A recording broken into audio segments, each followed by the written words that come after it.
Hello all, welcome to our channel funny Kapil diaries. Rajahmundry నుంచి వచ్చేసరికి చాలా నైట్ అయిపోయిందనమాట. సో ఇంకా మా తమ్ముడు వచ్చి మమ్మల్ని అయితే పిక్ చేసుకున్నాడు. ఇంకా చాలా బాగా లేట్ అయిందని చెప్పేసి బయట అయితే తిందాం అనుకున్నాము. ఇంకా పిఆర్ కాలేజ్ దగ్గర ఉన్న ఈట్ స్ట్రీట్కి అయితే వచ్చేసాము.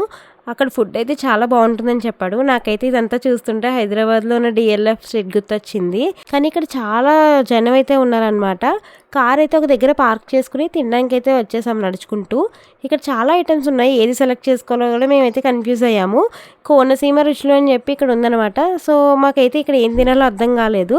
ఈయన చూసారు కదా, పొట్టిక్కలు వేస్తున్నారు. వీటిని మీరైతే ఏమంటారో కమెంట్ చేయండి నాకు. మా తమ్ముడైతే పూరి ఆర్డర్ ఇచ్చాడు, పట్టుకోమని ఇస్తే నేనైతే కొంచెం టేస్ట్ చేస్తున్నా. చాలా బాగుంది అసలు. ఎంతైనా మన సైడ్ ఫుడ్ చాలా టేస్టీగా ఉంటుంది కదా. ఇంకా అలా వెళ్తుండగా మ్యాగీ పాయింట్ అయితే కనిపించింది నాకు. ఫ్రైడ్ మ్యాగీ ఆర్డర్ ఇచ్చేసాను. ఇక్కడ కూర్చోడానికి లేదని చెప్పి ఇంకా కార్లో కూర్చొని తిన్నాము చాలాసేపు. మీలో ఎంతమందికి ఈ ప్లేస్ తెలుసు అండ్ ఎంతమంది విజిట్ చేశారో నాకు కమెంట్లో చెప్పండి. నా వీడియో కనుక నచ్చినట్టయితే లైక్ చేయండి, షేర్ చేయండి, సబ్స్క్రైబ్ చేసుకోవడం మాత్రం మర్చిపోకండి. నెక్స్ట్ వీడియోలో కలుద్దాం. Bye bye.